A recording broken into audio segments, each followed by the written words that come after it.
కాలి యొక్క మడమ నొప్పి, కాలి వెనక భాగంలో ఉన్నటువంటిదే కాలి మడమ అంటాం. మడమలో నొప్పి వస్తూ ఉంటుంది వాళ్ళకి. దీన్ని టెక్నికల్ టర్మ్స్‌లో ప్లాంటార్ ఫేసియైటిస్ అంటారు.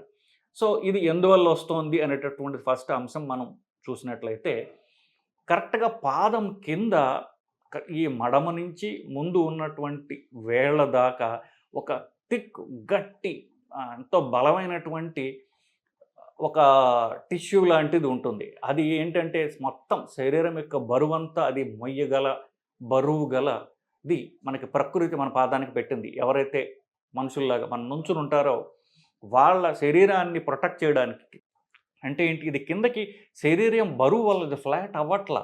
ఎందువల్ల అవ్వట్లా? దాన్ని ఇట్లాగ పట్టి ఉంచేటటువంటి ఒక గట్టి బలమైనటువంటి ఒక మెంబ్రేన్ ఉంటుంది. అది పాదం కింద ఇట్లా ఉంటుందనమాట. పాదం పైన శరీరం అంతా. దాన్ని ప్లాంటార్ ఫేషియా అంటారు.